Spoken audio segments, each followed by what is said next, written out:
जय मां काली। तो आज की ये जानकारी बहुत ही ज़्यादा खास होने वाली है उन व्यक्तियों के लिए जो मां काली की पूजा करते हैं, मां काली की भक्ति करते हैं। क्योंकि आज के इस वीडियो में मैं आपको ये बताऊंगी कि अगर आप मां काली की भक्ति करते हैं तो क्या आपको मां काली को बलि देनी ज़रूरी होती है, यानी क्या आप मां काली की पूजा बिना बलि के कर सकते हैं या नहीं कर सकते, या मां केवल तभी प्रसन्न होती है जब आप मां को किसी पशु की या किसी पक्षी की आप बलि देते हैं। क्या इसी तरीके से माँ को प्रसन्न किया जाता है, या माँ की कृपा आपको तभी प्राप्त होती है जब आप किसी की बलि दें। तो आज की इस वीडियो में मैं आपको इन सभी के बारे में जानकारी देने वाली हूँ। तो अगर आप भी इस बारे में जानना चाहते हैं और आपके मन में भी इसी तरीके के प्रश्न हैं कि आप भी माँ काली की पूजा में क्या बलि देंगे, या आपके लिए बलि देना ज़्यादा ज़रूरी होता है, या आप सात्विक रहकर भी माँ काली की पूजा कर सकते हैं या नहीं कर सकते, तो इसके लिए आपको वीडियो को एंड तक ज़रूर देखना होगा। और इसके साथ ही अगर आप हमारे चैनल पर नए हैं और हमारी इस वीडियो को पहली बार देख रहे हैं तो हमारे चैनल को सब्सक्राइब ज़रूर कर लीजिए, क्योंकि हमारे चैनल पर आपको इस प्रकार की जानकारियाँ रोज़ाना इसी तरीके से मिलती रहेंगी। तो चलिए वीडियो को शुरू करते हैं। तो आप में से काफ़ी सारे ऐसे व्यक्ति होंगे जिनका माँ काली के प्रति भाव जागृत होता है, या वो माँ काली की तरफ अट्रैक्ट होते हैं, उनका दिल करता है कि वो माँ काली की पूजा करें। तो ऐसे में उन व्यक्तियों के मन में एक सबसे बड़ा प्रश्न ये उठता है कि माँ काली की पूजा में तो बलि दी जाती है, यानी माँ काली को तो बलि दी जाती है, तो क्या जब हम माँ काली की पूजा करेंगे तो ऐसे में क्या हमें भी बलि देनी होगी। और कई व्यक्ति ऐसे हैं जो मांस का सेवन नहीं करते, यानी कि शुद्ध शाकाहारी हैं, और ऐसे में वो व्यक्ति कहीं ज़्यादा परेशान हो जाते हैं। उनका मन भी करता है कि हम माँ काली की पूजा करें, लेकिन कहीं ना कहीं वो ये देखते हैं कि माँ काली को इस तरीके से बलि दी जा रही है, और जो माँ काली की पूजा करते हैं वो भी इस तरीके से माँ को बलि देती है। तो हो सकता है कि हमें आगे चलकर इसी प्रकार से हमें भी माँ को बलि देनी पड़े, माँ को प्रसन्न करने के लिए। तो ऐसे में हमारा क्या होगा, या हमारे परिवार वाले हमारे साथ क्या करेंगे। तो उनके मन में इसी तरीके के बहुत ही ज़्यादा प्रश्न होते हैं, और ऐसे में फिर वो व्यक्ति माँ काली की पूजा करना ही छोड़ देते हैं। तो अगर आप भी ऐसा सोचते हैं कि माँ काली को केवल बलि ही दी जाती है, या माँ केवल बलि से ही प्रसन्न होती है, जब तक आप माँ को किसी मुर्गे की बलि या किसी बकरे की बलि नहीं दोगे तब तक माँ आपसे प्रसन्न ही नहीं हो सकती, तो आपका ये सबसे बड़ा वहम है। क्योंकि ऐसा कहना गलत है कि माँ को केवल बलि ही दे जाती है। मैं मानती हूँ इस चीज़ को कि माँ को बलि भी दी जाती है। कई लोग हैं जो माँ को बलि देते हैं, जिनके इस प्रकार की परंपरा है माँ को बलि देने की, लेकिन ऐसा नहीं है कि आप सभी को माँ काली को बलि देनी होगी। यानी जो जो व्यक्ति माँ काली की भक्ति करेगा, माँ काली की पूजा करेगा, वो सभी व्यक्ति माँ को बलि दें, ऐसा ज़रूरी नहीं होता। क्योंकि माँ के लिए ज़रूरी है कि जो व्यक्ति, यो जो बच्चा माँ को हृदय के साथ, माँ को भाव के साथ मानता है, माँ उस व्यक्ति के भाव को देखकर उस व्यक्ति के साथ चलती है। यानी ज़रूरी नहीं कि आप बलि देंगे तभी माँ ज़्यादा प्रसन्न होगी। या मान लीजिए अगर कोई व्यक्ति माँ को कोई सात्विक भोग लगा रहा है और दूसरी ओर माँ को कोई बलि दे रहा है, और बलि वो माँ को दे तो ज़रूर रहा है लेकिन उसका माँ के प्रति कोई भाव ही नहीं है, वो अपने किसी कार्य को करवाने के लिए माँ को बलि दे रहा है या इस तरीके से बलि दे रहा है। और दूसरी ओर कोई ऐसा व्यक्ति है जो माँ को सात्विक तरीके से मानता है, माँ को सात्विक भोग लगाता है और पूरे हृदय के साथ, अपने भाव के साथ माँ को भोग लगा रहा है, तो ऐसे में माँ उस व्यक्ति से ज़्यादा प्रसन्न होती है जो माँ को भाव के साथ भोग लगाता है, माँ की भाव के साथ पूजा करता है। इसलिए अगर आप भी सोच रहे हैं कि अगर आप माँ काली की भक्ति करेंगे तो आपको आगे चलकर माँ को बलि देनी होगी, तो ऐसा बिल्कुल भी नहीं है। आप माँ को वो भोग लगाएं जो आप स्वयं ग्रहण करते हैं।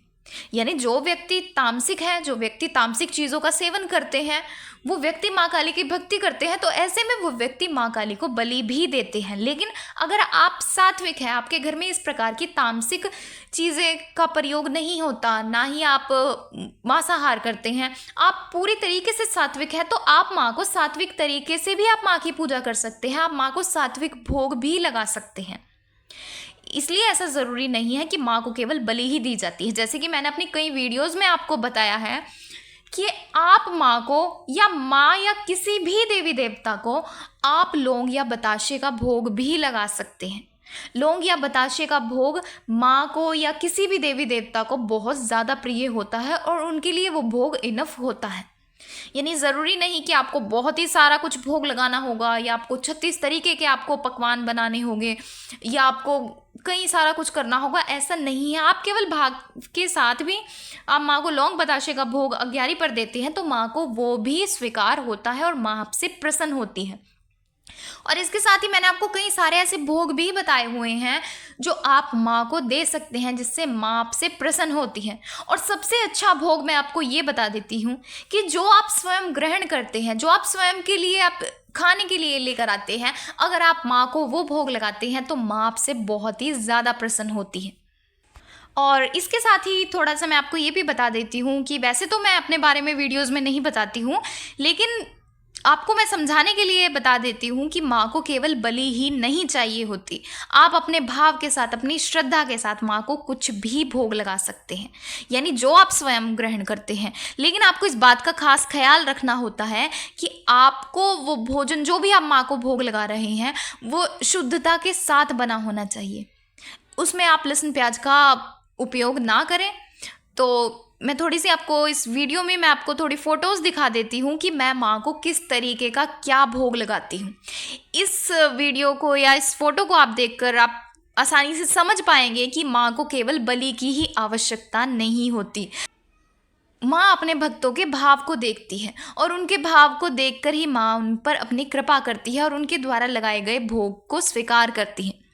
तो इस तरीके से आप ये सब भी माँ को भोग लगा सकते हैं अगर आपकी श्रद्धा है, आपका भाव है और शुद्धता के साथ बनाए गए भोजन को ही आप माँ को भोग लगाएं।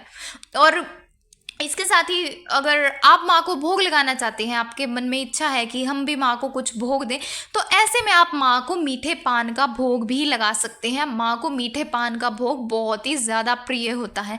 आप माँ को मीठे पान का भोग लगाएं, आप माँ को सफ़ेद रसगुल्ले का भोग लगा सकते हैं। और इसके साथ ही आप माँ को 5 पेड़े का भोग लगाएं, माँ को लौंग बताशे का भोग दें, आप माँ को पंचमेवे का भोग लगा सकते हैं। ये भी सभी देवी देवताओं को बहुत ही ज़्यादा प्रिय होते हैं। और माँ को आप हलवे का भोग लगाइए, खीर का भोग लगाइए, आप सेवियाँ का भोग लगा सकते हैं। इस तरीके से आप माँ को मीठा भोग भी लगा सकते हैं, आप सात्विक भोजन भी माँ को भोग लगा सकते हैं। क्योंकि ज़रूरी नहीं कि माँ को बलि दी जाए, अगर माँ को रक्त ही माँ को भोग लगाया जाए तभी माँ आपसे प्रसन्न होगी, ऐसा कुछ नहीं होता। अगर आप अपने हृदय के साथ, श्रद्धा भाव के साथ माँ को कुछ भी भोग लगाते हैं तो माँ स्वीकार ज़रूर करती हैं। और ऐसा इसलिए होता है क्योंकि अगर आप माँ काली को केवल एक शक्ति मानते हैं, उनको शक्ति मानकर उनकी उपासना करते हैं, उनको भोग आप केवल किसी कार्य को करवाने के लिए ही लगाते हैं, तो ऐसे में आपको भोग बहुत ही ज़्यादा सोच समझ कर देना पड़ता है कि आपको क्या माँ को भोग लगाना है, क्या माँ को भोग नहीं लगाना है। लेकिन अगर आप माँ के साथ एक रिश्ता बना लेते हैं, आप हृदय के साथ माँ काली को अपनी माँ मानते हैं, तो जिस तरीके से अगर आप माँ काली को अपनी माँ मानते हैं और आप अपनी माँ को, जो आपके घर में आपकी मम्मी है, आप उनके लिए कुछ खाना बनाते हैं, उनको कुछ खिलाते हैं तो आपकी मम्मी आपसे प्रसन्न होती है। तो उसी तरीके से अगर आप माँ काली को भी सच्चे हृदय के साथ अपनी माँ माने और तब उनको भोग लगाएं तो माँ आपके सभी भोग को ज़रूर स्वीकार करती है और एक बच्चे की तरह ही आपसे प्रेम करती है और आपकी हर प्रकार से रक्षा करती है, आपको हर कठिनाई से बाहर निकालती है। और जब भी आप किसी समस्या में होते हैं आपका आकर मार्गदर्शन ज़रूर करती हैं। और ये तभी होता है जब आप माँ के साथ एक भाव के साथ जुड़े, माँ के साथ एक माँ और बच्चे वाला रिश्ता बनाए, तब जाकर आपको ये सभी अनुभव होंगे। तो इस तरीके से थी आज की जानकारी। तो अगर आपको जानकारी पसंद आई है तो वीडियो को लाइक करें, ज़्यादा से ज़्यादा लोगों तक शेयर करें। तो चलिए मिलते हैं अगले वीडियो में कुछ नई जानकारी के साथ। जय माँ काली।